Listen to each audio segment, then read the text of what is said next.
সম্পর্কে টানাপোড়েনের জেরে এক যুবতীকে ধারালো অস্ত্র দিয়ে এলো পাতারি কোপানোর অভিযোগ উঠল প্রেমিক যুবকের বিরুদ্ধে। ঘটনাটি ঘটেছে গত 5ই নভেম্বর নদিয়ার পলাশীপাড়া থানার বালনি এলাকায়। ঘটনার পরের দিন পলাশীপাড়া থানায় ওই যুবক ও তার বাবা মার বিরুদ্ধে লিখিত অভিযোগ দায়ের করেন জখম যুবতীর বাবা।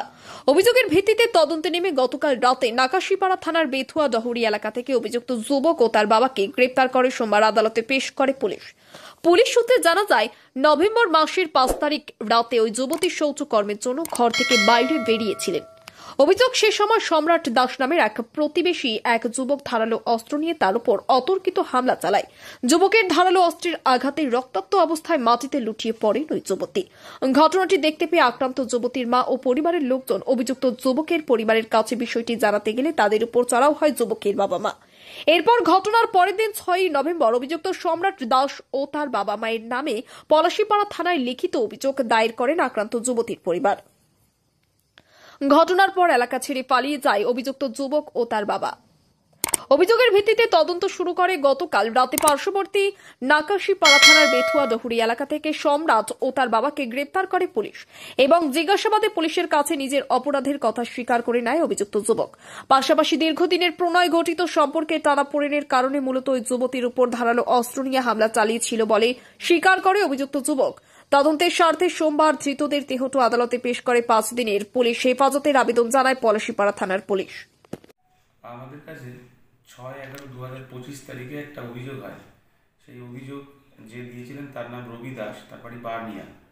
অভিযোগ করেন যে তার মেয়ে 18 বছর বয়স, সে 5 তারিখ রাত্রিবেলা আনুমানিক 10:30টার সময় ঘর থেকে যখন বাইরে বেরিয়েছিল বাথরুমে যাওয়ার উদ্দেশ্যে, সেই সময় একটি ছেলে যার নাম সম্রাট দাস, বাবার নাম রামপ্রসাদ দাস, এরা তার বাড়ির পাশে দাঁড়িয়েছিল বাথরুমের আড়ালে রাত্রেবেলায়, এবং অতর্কিতে মেয়েটি যখন বাথরুমে যায় তার উপর হামলা করে, চাকু দিয়ে তাকে এলোপাথারি কোপায় এবং তারপরে মেয়েটি রক্তাক্ত অবস্থায় লুটিয়ে পড়ে। মেয়ের মা যখন পুরো ঘটনাটা দেখে ছুটে আসে তখন মেয়ের মাকেও হুমকি দেয়, দিয়ে মেয়ের মা ভয় আর কিছু করেনি, যেহেতু মেয়েটি রক্তাক্ত অবস্থায় পড়ে আছে, ও তখন ওখান থেকে পালিয়ে যায়।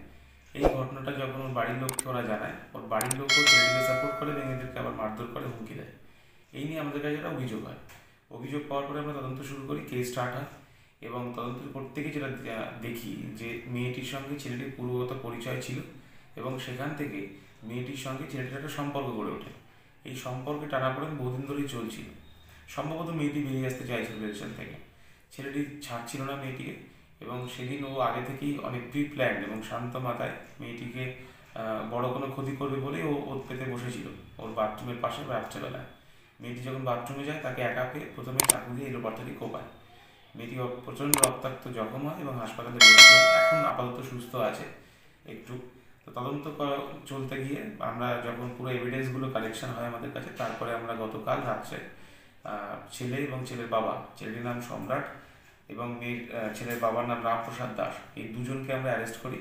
এরা নাকাশীপাড়া বেথুয়া ডহরির একটি গোপন আস্তানায় লুকিয়েছিল পুলিশের হাত থেকে বাঁচার জন্য।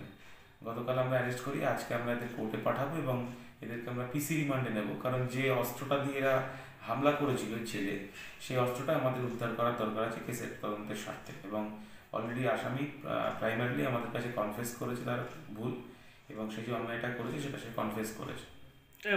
মারলো কেন, কি পরিস্থিতি হলো চুরি মারতে হলো? দেখুন, এর যা বক্তব্য এখন অব্দি আমরা পেয়েছি, একটা সম্পর্কে টানাপোড়েন তৈরি হয়েছিল দুজনের মধ্যে এবং বহুদিন ধরেই একটা সমস্যা চলছিল।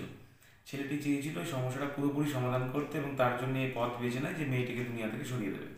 তার জন্যই ঘটনার দিন অর্থাৎ 5 তারিখ রাত্রেবেলায় মেয়েটি যখন বাথরুমে যায়, রাত্রেবেলার বাড়িতে আগের থেকে ওর পেতে জঙ্গলের মধ্যে বসেছিল, একা পেয়ে তখন ওকে চাকু দিয়ে এলোপাথারিভাবে কোপায়। কতজনের নামে অভিযোগ করেছিল? 3 জনের নামে অভিযোগ আছে, ছেলে, ছেলের মা এবং ছেলের বাবা, যার মধ্যে আমরা দুজনকে অ্যারেস্ট করেছি। প্রিন্সিপাল অ্যাকিউজ ছেলেটিও অ্যারেস্টেড।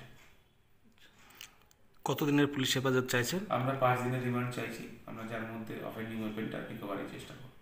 অনেক বছর ধরে আমার পছন্দের গয়না সঞ্চয় করেছি, এবার দেব আমার প্রিয় মানুষ। মা, it's yours. Now it is yours. আমার পছন্দের গয়না আজ থেকে Sohag, pure and precious, Orient jewellers.